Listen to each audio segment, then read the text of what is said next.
From the Living Bread Radio Network and Look Up Here Productions, this is Open Your Hymnal, the show that explores the most beloved, enduring, and consequential songs we sing at Mass.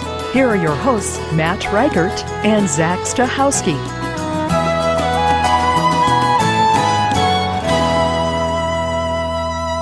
Welcome back, Open Your Hymnal listeners. My name is Matt Reichert. And I'm Zach Stachowski. And we are really glad to have you with us for another episode of the podcast.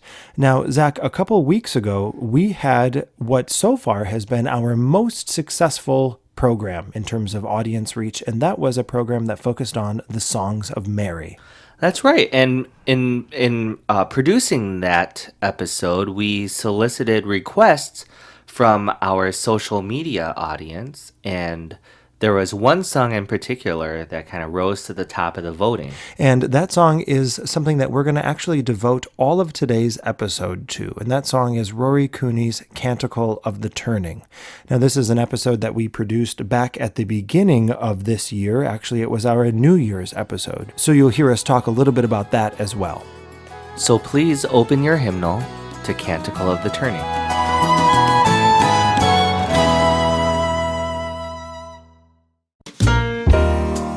Happy New Year, Open Your Hymnal listeners, and Happy New Year to you as well, Matt. Yeah, thanks. Happy New Year to you, Zach. Did you have a eventful evening on the 31st? You know, we did a lot of traveling over Christmas to visit family, and by the time we got back, I was just so exhausted. I think I was in bed by 11 o'clock. Sadly, I missed the whole Mariah Carey, I Need My Hot Tea debacle. But what about you, Matt? What did you guys do? Well, we had a lovely evening with some friends who also have young children about the same ages as our kids. And so we scheduled a festive balloon drop promptly at 7:30 p.m. And everyone was in bed at 8:15, and it was magical. It was everything I hoped it would be and more. So this is how we do it here at Open Your Hymnal. Yep, pretty wild and crazy, as you would expect from a couple of 30-somethings who host a liturgical music podcast. Whew.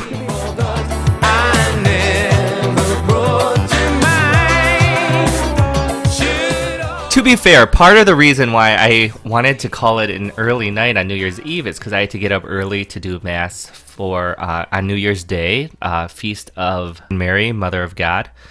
And that kind of brings us to the song that we're going to be discussing today. We actually did it at our Mass, Rory Cooney's Canticle of the Turning. Yeah, I love this piece. Canticle of the Turning is one of my favorite Marian pieces to sing, and I am sure that there will be some people who have not really stopped to consider the fact that Canticle of the Turning, at its core, is a Marian hymn with the text drawn from Mary's prayer, the Magnificat. So please open your hymnal to Canticle of the Turning. My soul cries out with a joyful shout that the God of my heart is great. I'm Rory Cooney. I am the Liturgy and Music Director at St. Anne Catholic Church in Barrington, where I've had that position since 1994, so about 23 years. So from east to west shall my name be blessed, could the world be about to turn. Well, I wrote it specifically as an Advent song. I came later across the way Dominic Crossan speaks about the infancy narratives. He uses the word overture to describe their relationship to the gospel. And but even before he was using that word, obviously scripture scholars were pretty clear that those stories are, they're midrash or parables about Jesus, however you want to put it. But basically, like in the Lucan infancy narratives, what you get is kind of a microcosm of what's going to come in the rest of the gospel. The way, and I love Crossan's word, although this wasn't part of my vocabulary then, that it's an overture, like in a musical, where you hear all the themes that you're going to hear later on. And certainly, the songs in Luke's gospel, and the ones especially in the infancy narrative, carry some of those themes in them. the fact, first of all, that the Magnificat is actually sung by a woman. I mean, that's a big deal. That it's about the tables of the world being overturned in favor of the little ones. That it's all God's idea, and all she was doing was saying yes to a great idea that somebody else had. I mean, all of these things are foreshadowings of what's going to happen in the rest of the gospel. And so I think it was natural for me to take that particular text for an Advent song in a Luke year, because all of that's going to come back. And then, of course, what I'm thinking as a church musician is also it's not going to be an Advent song. I mean, I'll be able to use it in May or July or whatever, because it's going to keep carrying those themes through.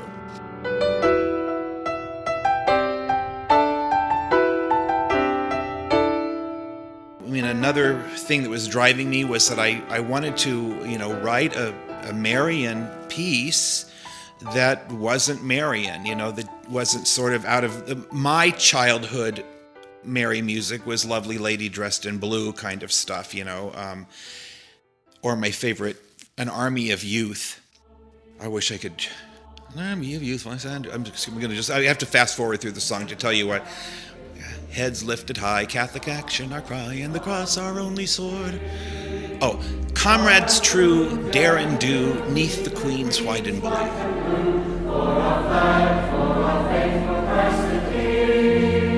I mean, we used to sing that as a kid. And then all of those great old kind of Irish and Italian influenced songs about Mary. I mean, that's all a part of but what I wanted to do was here I'm, learning about the fact that Mary's, this little Jewish girl in, maybe a young mid-teenage years going through all this, and, and so I wanted to say in this, it's in a country who's,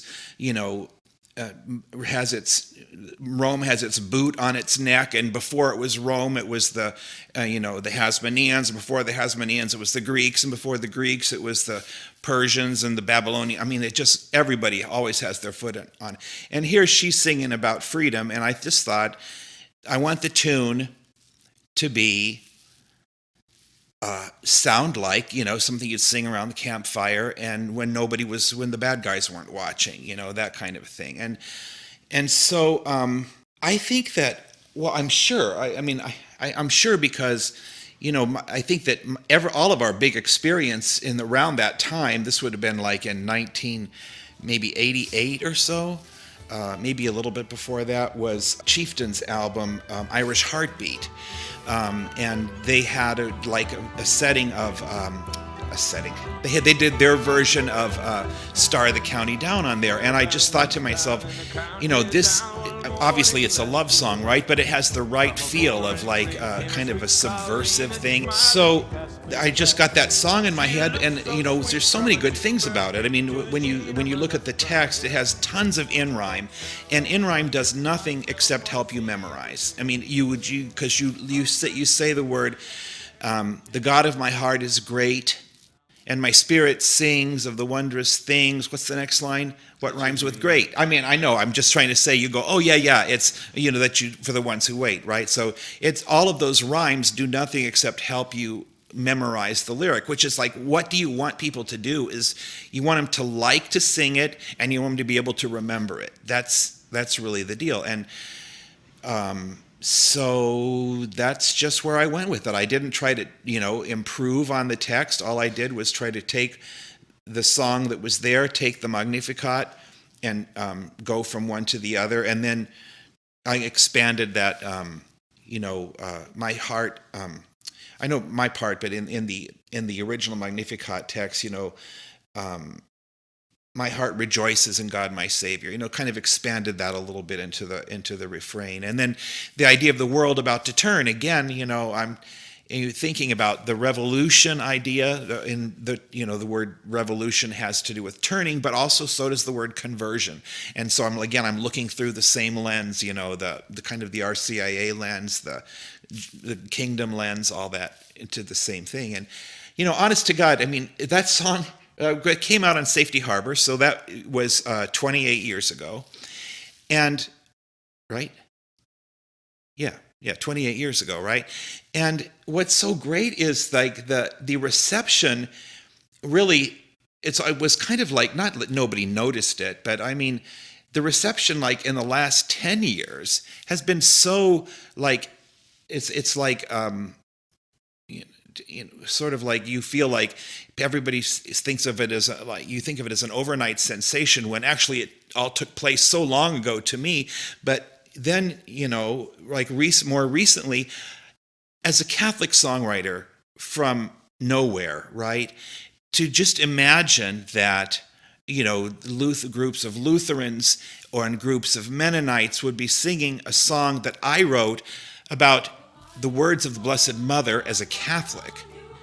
That is something that never would have occurred to me, and yet, I'm just so amazed by it and grateful, and I wonder, how did that happen? You just have no idea whatever's going to work, and so if all I was doing was writing a song for my parish for Advent that I hoped I'd be able to use the rest of the year. My heart shall sing of the day you bring. Let the fire of justice burn. Wipe away all tears. So at this point, having heard what Rory shared with us about the genesis of the song, I would encourage our listeners, if they haven't yet, to visit Rory's blog.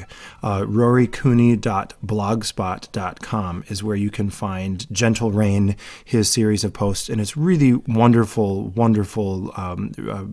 postings and reflections that he has, and we'll link to that on our website.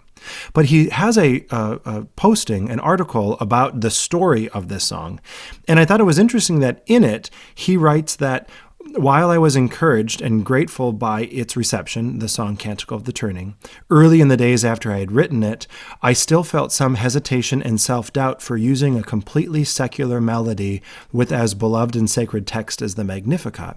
And I thought that was an interesting thing for him to say because, from my perspective, I see all sorts of secular melodies, especially Irish melodies, throughout our hymnals. It's true. I mean, I think it speaks to the singability of these tunes, particularly the ones that come from an Irish tradition. I don't know what it is about these melodies, but there's something that's just innately singable, something that is inviting and something that I think is predictable in the best of ways about these melodies that really make them perfect for congregational singing. Absolutely. And when we think about the sacred hymn tunes or the sacred melodies that come from Ireland or are Irish inspired, there are plenty. But when you look specifically at the secular songs, like Wild Mountain Thyme, which is the tune for David Haas's setting of the Magnificat, Holy is Your Name, or when you look at the melody Marie's Wedding, again, another David Haas piece, Onward to the Kingdom, there isn't a shortage of secular pieces that have been appropriated for hymnal usage. Yeah, and in addition to that, you think of the tune The Flight of the Earls, which is set to the text of I Sing a Maid. Of course, Londonderry Air has been repurposed with sacred texts in a variety of ways. Although not a secular tune or an Irish folk song, even, we think of the Celtic Alleluia and just how popular that has become. St. Columba, Sally Gardens, the list goes on. And so, I mean, it definitely speaks to something about the way that these Irish melodies are constructed, that they have been mined so deeply for material for congregational singing. And holy is your name through all generations, everlasting. I think it raises an interesting point, like, not being Irish myself and not really growing up knowing these tunes set to any other text but their sacred texts. I wonder how that hits the ears of, people who have known these as secular tunes, like, because I'm trying to think of like what the appropriate analogy for us Americans would be, and I don't know if this is accurate, but like, I know it would strike me weird if I heard like a setting of the Beatitudes set to like a Stephen Foster melody, or, like the Magnificat to like Home on the Range. Like, I'm trying to think of like what our song analogies would be to that. And I somehow it still works for the singability of these songs. But I would just be interested to know, how Irish people feel about this. Yeah, and I don't know what any more apt analogy would be other than the ones that you've provided, but I can tell you, studying abroad in Europe and being in a pub in Galway, listening to an Irish band start playing Star of the County Down at a table with a bunch of Catholic college kids starting to sing Canticle of the Turning was a clash of cultures, to be sure. Young Rosie McCann from the banks of the Banff, she's the star of the county down. From Bantry Bay of the Derry Jay, and from Galway to Dublin town. Zach and I decided that we should get answers to these questions, so we called up our Irish friend Ian Callanan, a composer in his own right, and had a conversation with him about Irish folk melody and their use in liturgical music. Here's that conversation. Yeah, well, I suppose it has a very mixed reaction. I personally like doing that. I like taking tunes that are well known and setting or putting new text to it. And the Star of the County Down, I suppose, is particularly or has gained very interesting reactions when I've used it here, from people who love it to people who hate it. So it's a very mixed response to taking a well-known tune and putting a new text to it.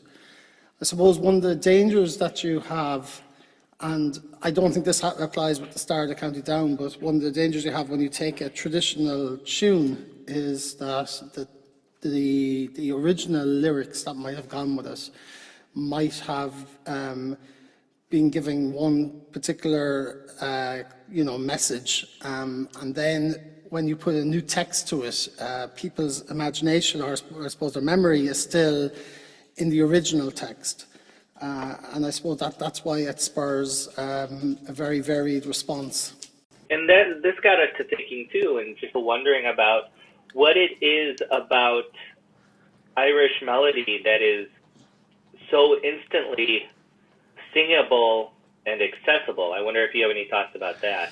Well, I think one of the reasons that Irish melodies are so singable is that in the tradition they would have been sung unaccompanied, so there would have been sean-nós style singing, as it's called. And I think that way a melody has to be strong enough to stand on its own. It's not reliant on an accompaniment. So I think you've got very well crafted melodies that are there traditionally as a result of that. And repetition is another key element in those melodies. You'll find that there's a lot of repetitions of musical phrases that go on through it. Again, keeping it simple, as I suppose, is the main thing that's happening in the music. And that's why I think they have lived on for so long and why they're picked up so easily by people. Ireland is known internationally or worldwide for its music. We are a very musical people, and it's funny that for such a musical country, when it comes to singing at our liturgies, we are particularly poor, especially in the Catholic Church, maybe not so much in the Church of Ireland. And it's very strange, because if you go down to a local pub, or if you're at a get-together and a sing-song starts, everybody sings along. And yeah, you go into liturgy or into our churches, and very, very few people will sing along. Why do you think that is? I have a few theories on it. One of them, I think, would have been when it was, I suppose, when we were under British rule and you weren't allowed to be a Catholic, you weren't allowed to celebrate. What people used to do is they used to go out to fields, and they would have mass rocks or hedge masses, and I suppose mass happened in an underground way, and the last thing you want is a whole group of people proclaiming music or singing out loud and dragging attention to themselves. So mass became a very quiet, fast affair. And then I suppose we also had the famine in the country, the Great Famine, and I think people didn't feel like they had much to be singing about when there were people dying all around them. So I think it's a kind of those two elements. On top of that, then with I suppose the Mass being in Latin and people not being educated, so they didn't know what was being sung or what was being said. So they kind of just stayed quiet and let the choirs sing, or let the servers answer the prayers. And people, I suppose that tradition has continued on, which is very hard to break. And it's a pity because, as a very musical nation, we should be full of song, but sadly we're not when it comes to our churches. From Bantry Bay of the Derry Jay, and from Galway to Dublin town, thou made us sail like a brown colleen that I met in the county down. I want to return once more to Rory's post about this song on his blog. This is the Song Stories post from back in August of 2014. And at the end of the article, he writes, "It was a bit of a revelation to me to see the number of covers of this song that appear on iTunes." And this is something that we haven't really discussed about in the podcast yet. I know you and I have talked about it personally, Zach, but not on the podcast. And that is that so many of these liturgical songs or songs from the hymnal, as they get to be known and ubiquitous, do get covered in pretty varied and interesting ways by people out in the world and posted on iTunes and YouTube and all over the place.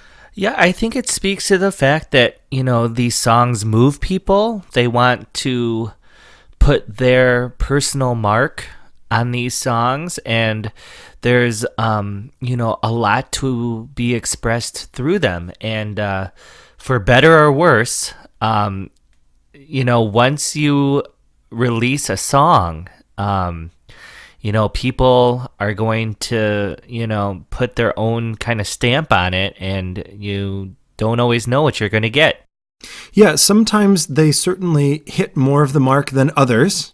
I'm thinking of some of my favorites that we've discovered, like the quasi-spoken word, new age hip-hop version of Marty Haugen's All Are Welcome, which I encourage people to search for because it is beyond.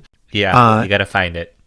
And even examples of Canticle of the Turning, which is an Irish melody, there are examples that sound a little bit more reggae to me, which is an interesting flavor. So we thought to celebrate the cultural importance of Canticle of the Turning, we'd do a quick little mashup of Canticle of the Turning covers from iTunes. So if you'd like to listen to this mashup, you can find it on our Facebook page. Just search for Open Your Hymnal.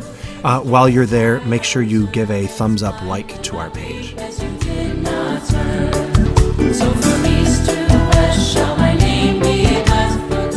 So when I think about what really impresses me about this text, I think of two things. The first of which, it's difficult enough to paraphrase the Magnificat, but to do so and to also adhere to the rhyme scheme set forth by Star of the County Down is a feat beyond feats. And I just want to give kudos to Rory for doing this. I think it's a virtuosic display of lyricism and wordsmithing, and yet somehow he remains true to the character and to the spirit of the Magnificat, and also provides some probing insight into the meaning of those words. Secondly, this is my favorite setting of the Magnificat, because in addition to all the revolutionary things that Mary says, this text paired with this tune and the driving energy that accompanies it really gives Mary agency. You think about some of those really old, Marian hymns and songs, great prayers about Mary, but I think when we really look at the example that Mary provides as a disciple and the way that she engages in what she is called to do, I think it's the text and the setting that we find in Canticle of the Turning that really makes that come alive. Yeah, and it's not unlike when we spoke with Carrie Landry for our episode on Hail Mary, Gentle Woman, that piece, at that time in the 1970s, really emphasized the personhood and humanity of Mary as opposed to a distant queenship. That now Rory's piece is really moving from, that distant queenship, simply that humanity, personhood of Mary, to now this active agent. And it's really interesting to see that just in terms of our understanding of Mary and the way we think of Mary spiritually. Again, to me, it's kind of summed up in this phrase that actually comes from St. Augustine, but that Desmond Tutu used to use all the time, which is that without God, we cannot. And without us, God will not. And I think that's what the Magnificat is. In other words, it's Mary saying, this is all your idea. All I'm doing, all I did was say yes, but look how great you are. I don't know what's going to happen, but look what you did in the past. I have every reason to believe that things are going to be just as good in the future, even though right now, my life is really a pile of dung.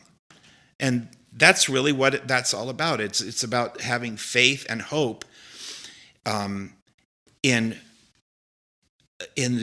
God, who is great and who has a good idea and who's with us on the dung heap and is going to take us somewhere else. I think that's the thing that the Magnificat has. That's really what the whole idea of the kingdom of God is, and the church. The whole thing that's all about there, and it's all in the Magnificat. One little song in the overture to Luke's gospel, but that's why I think people catch on to it, because it's like this little. It's not the song so much as the Magnificat that has that visionary stuff in it. For me, before I wrote Magnificat, the one that my go-to version of the Magnificat, I definitely used the Damien's one. I love that.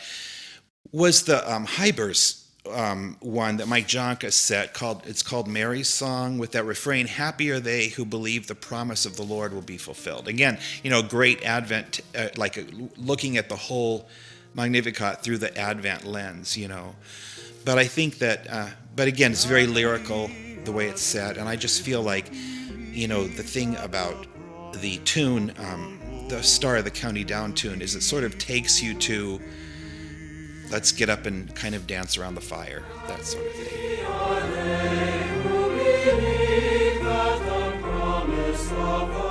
I think, okay, so here's the thing for me.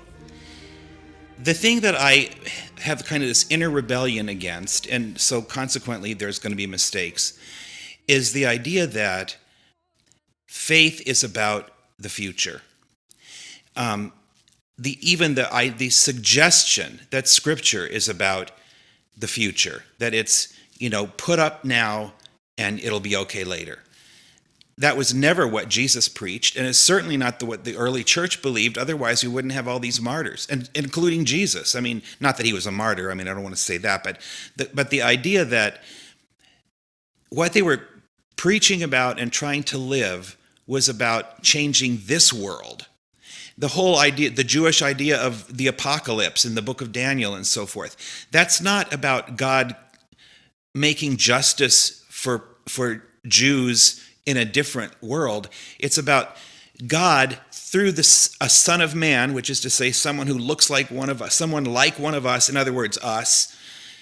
God through a son of man transforming this world so that the young men and women who were slaughtered or raped or carried off into slavery in the prime of their lives would actually have a life in this world in another time. So I think that, to me, I guess I feel like that I and a lot of, not just I, but a lot of people are trying to fight this idea peacefully that that faith is about things that are just in the future. I like the idea of faith in the future. I believe in all that. It's just that it's not the point. The point is, how do we fix this mess? Without God, we can't. Without us, God won't. And I think that's where I try to go with my lyrics. And now, here is a recording of Canticle of the Turning in its entirety. My soul cries out with a joyful shout that the God of my heart is great, and my spirit sings of the wondrous things that you bring to the ones who wait. You fixed your sight on your servant's plight, and my weakness you did not spurn. So from east to west shall my name be blessed, for the world be about to turn.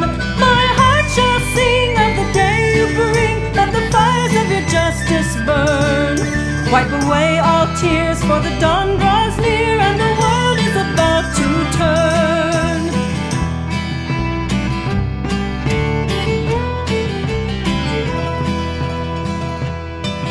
Though I am small, my God, my all, you worked great things in me, and your mercy will last from the depths of the past to the end of the age to be. Your very name puts a proud to shame, and for those who would for you yearn, you will show your might, put the strong to flight, for the world is about to turn. My heart shall sing of the day you bring, let the fires of your justice burn. Wipe away all tears, for the dawn draws near, and the world is about to turn.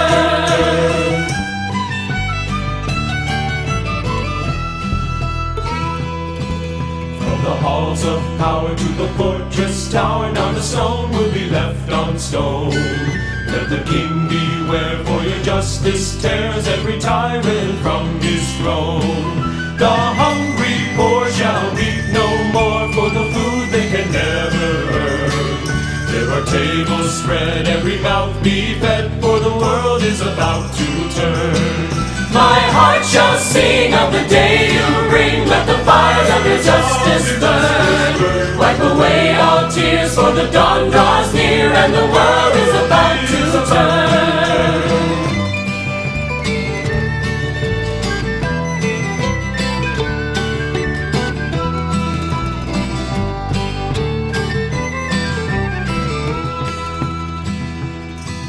Though the nations rage from age to age, we remember who holds us fast. God's mercy must deliver us from the conqueror's crushing grasp. This saving word that our forebears heard is the promise which holds us bound. Till the spear and rod can be crushed by God, who is turning the world around. My heart shall sing of the day you bring, let the fires of your justice burn. Wipe away all tears, for the dawn draws near, and the world is about to turn. My heart shall sing of the day you bring, let the fires of your justice burn. Wipe away all tears, for the dawn draws near, and the world is about to turn.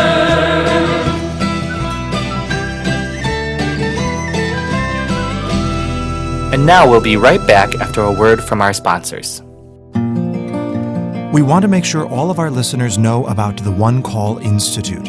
One Call is a summer program dedicated to the engagement, empowerment, and ongoing support of young musicians and adults in ministry who work with young people.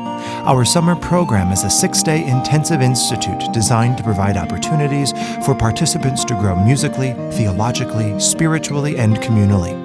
This year, our team will include renowned composers and leaders like Father Ray East, John Ngati, Rory Cooney, Lisa Anslinger, Andre Haywood, Craig Colson, Zach Stahowski, Kate Williams, Matt Reichert, Maureen Briard, Bonnie Faber, and more.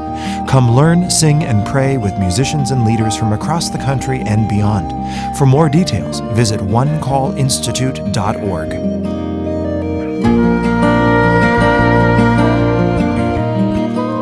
Welcome back, everyone. It is now time for the Open Your Hymnal playlist. This is the part of our show where Zach and I pick additional songs to share with you based on themes drawn from the episode. Zach, as is our custom, why don't you kick us off with your first pick? Well, we got to hear from another composer, a composer from Ireland, Ian Callanan, so I thought it would be great to feature one of his pieces. This is off his latest collection of music for evening prayer, and it is his setting of Psalm 16, Keep Me Safe, O God.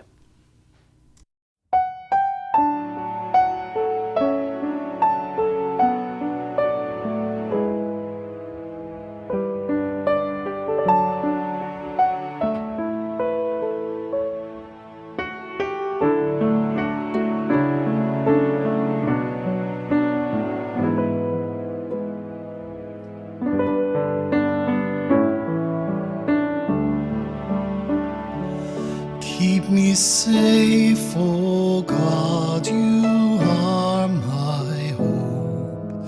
Keep me safe, O God. Keep me safe, O God, you are my hope.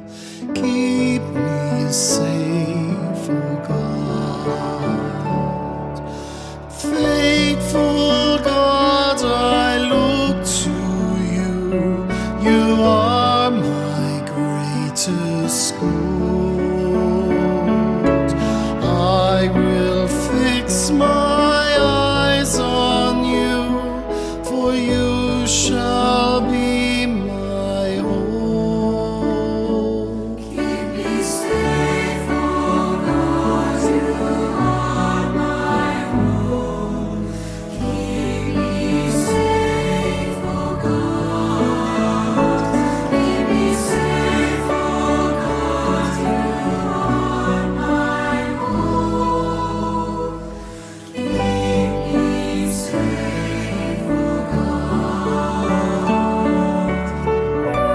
Mark out a path for me, a safe place to call home. All night long you speak to me, for this I bless you, God. Keep me safe, O God, you are my home. Keep me safe, O God. Keep me safe, O God, you are my home. Keep me safe, O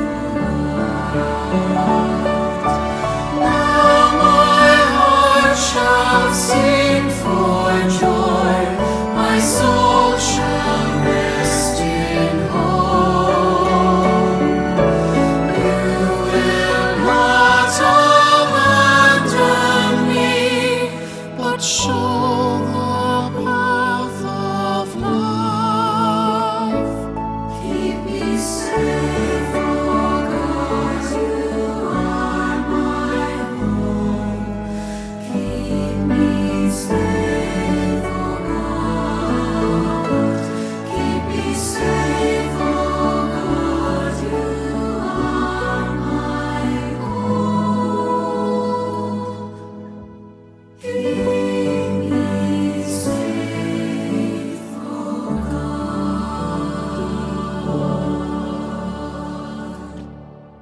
I'm really glad that you picked a piece by Ian Zach. I mean, we've known Ian for so many years, and he's such a great composer.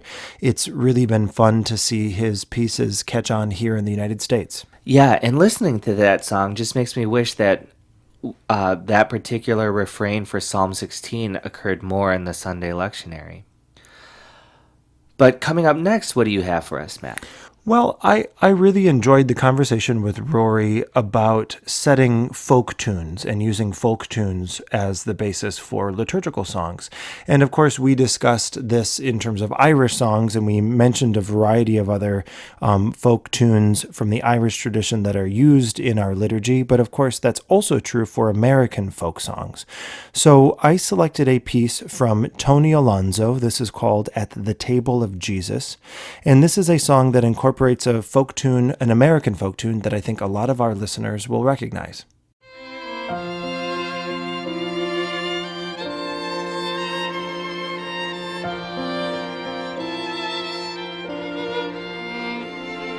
the table of Jesus we are nourished and fed by the blessing cup and heaven's living bread.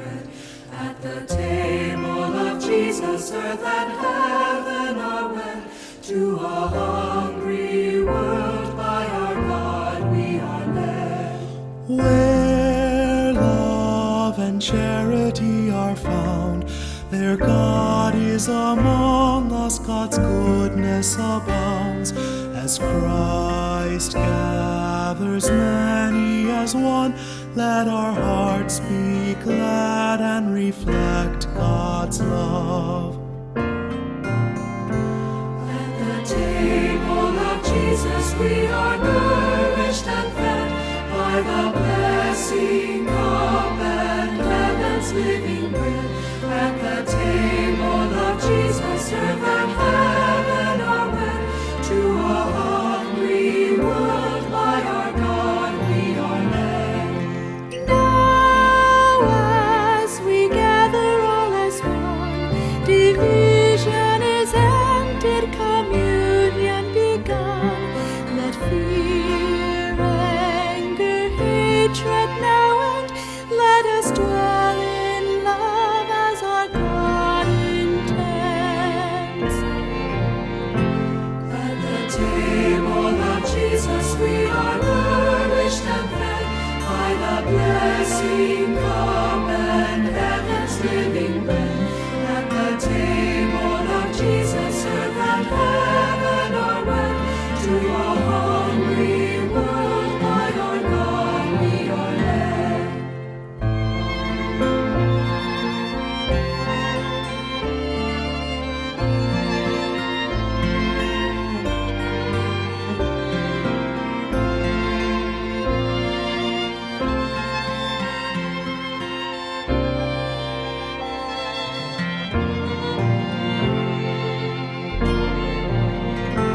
At the table of Jesus we are nourished and fed by the blessing cup and heaven's living bread.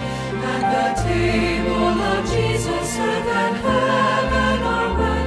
To a hungry world by our God we are led.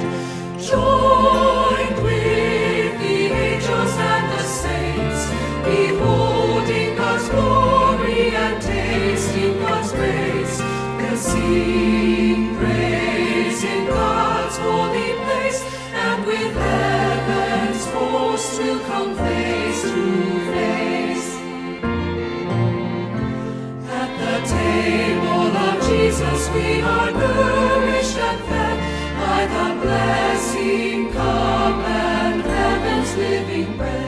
At the table of Jesus, earth and heaven are wed. To a hungry world by our God we are led.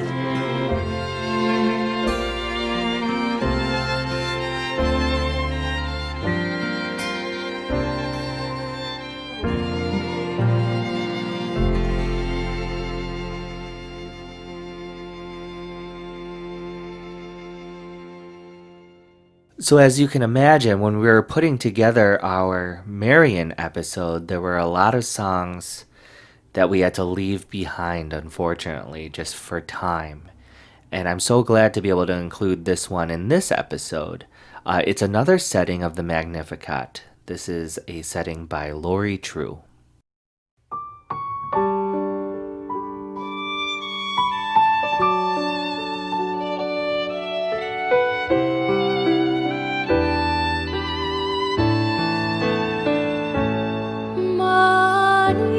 Magnificat, Magnificat, anima mea Dominum. Magnificat, Magnificat, anima mea Dominum. I sing with all my heart, my spirit leaps for joy. Who am I that you should honor me? By your saving grace, all will call me blessed and proclaim the greatness of your name.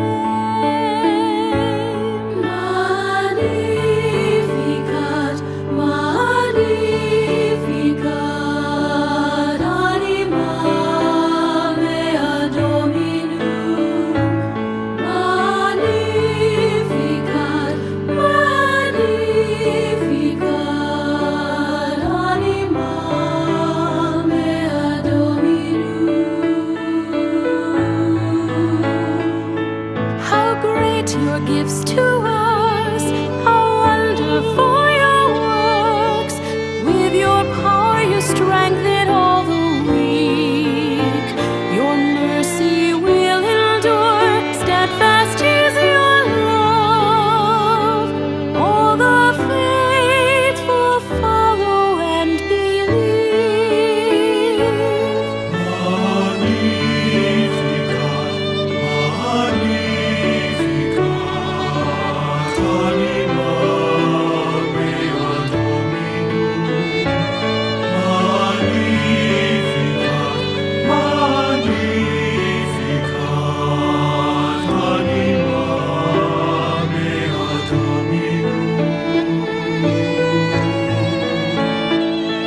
You scatter all the proud, the rich you send away.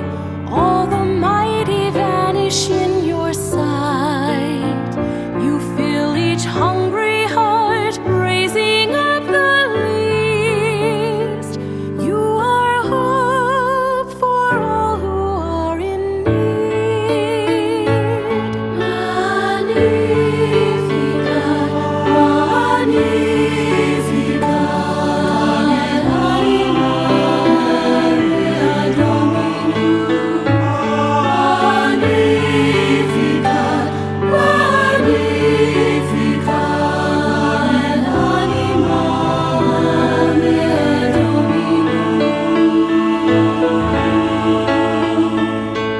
You rescue all the poor, your servant Israel.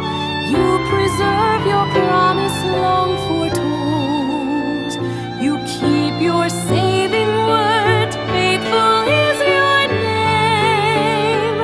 Every generation sings your praise.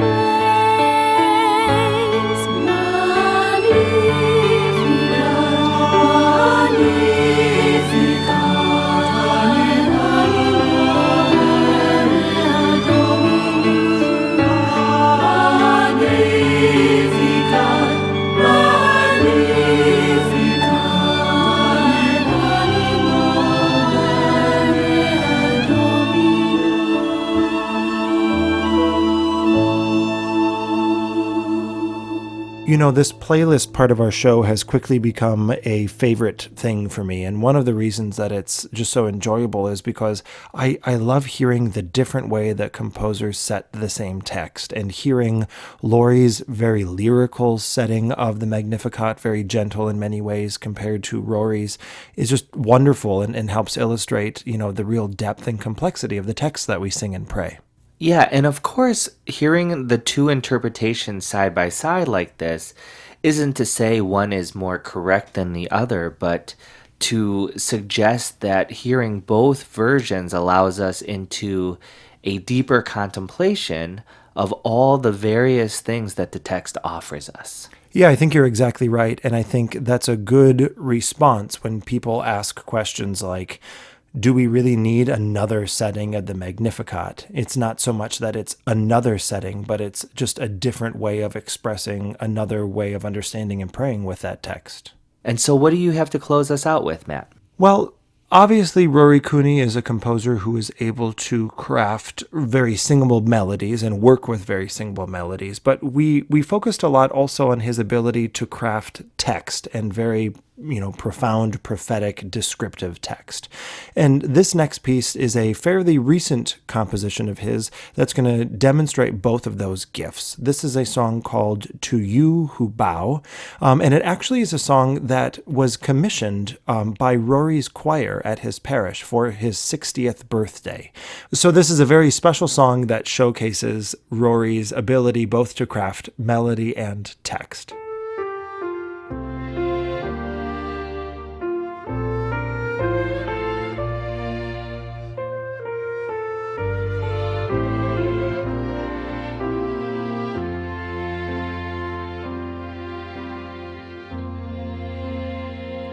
To you who bow, to you who bend, to you who do not cling to heaven, but unto us descend, you who so many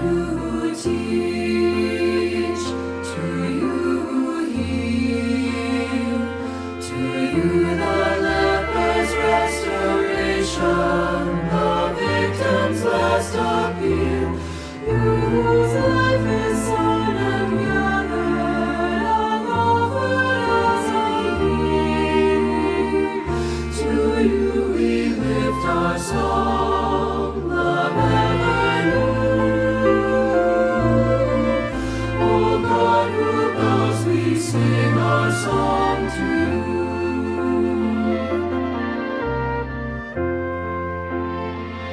To you who lead, to you who lead,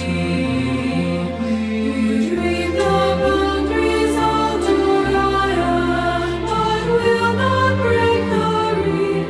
You who saw the end of empire with tiny peaceful sea. To you we lift our song, love ever new. Oh God who knows, we sing our song to you.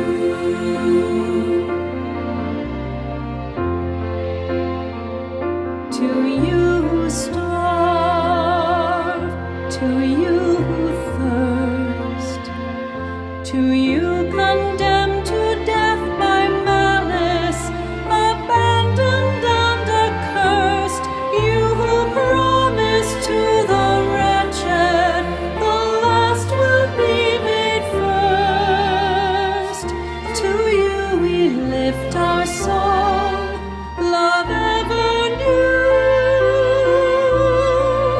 Oh God who bows, we sing our song to you.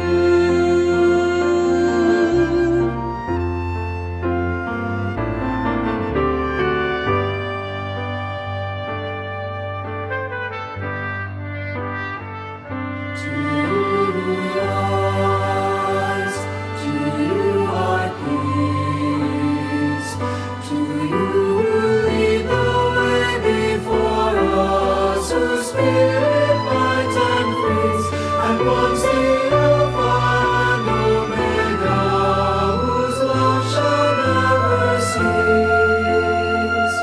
To you we lift our song, love ever new. Oh God who knows, we sing our song to you.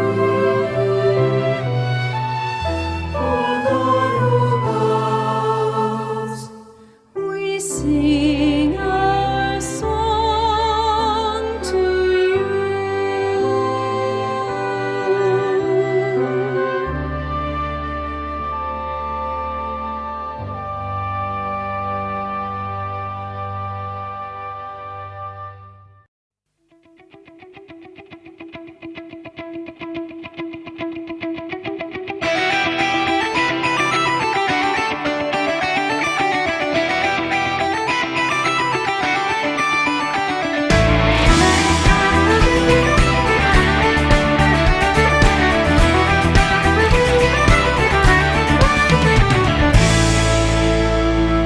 My soul cries out with a joyful shout that the God of my heart is great.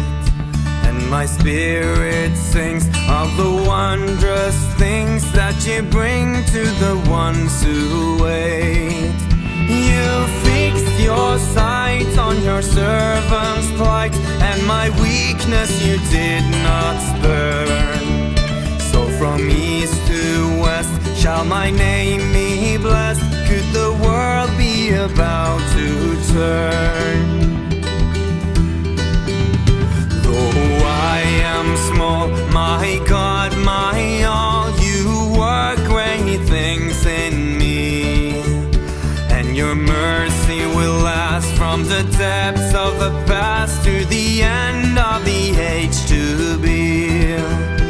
Your very name puts the proud to shame, and to those who would for you yearn, you will show your might, put the strong to fight, for the world is about to turn. My heart shall sing of the day you bring, let the fires of your justice burn. Wipe away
Thank you for listening to Open Your Hymnal, and special thanks to Rory Cooney and Ian Callanan for speaking with us. Canticle of the Turning is published by GIA Publications. The recording you heard was released by GIA on the album Safety Harbor. For more information about this song, the other songs you heard, links to purchase this music, and additional resources can be found at our website, openyourhymnal.com.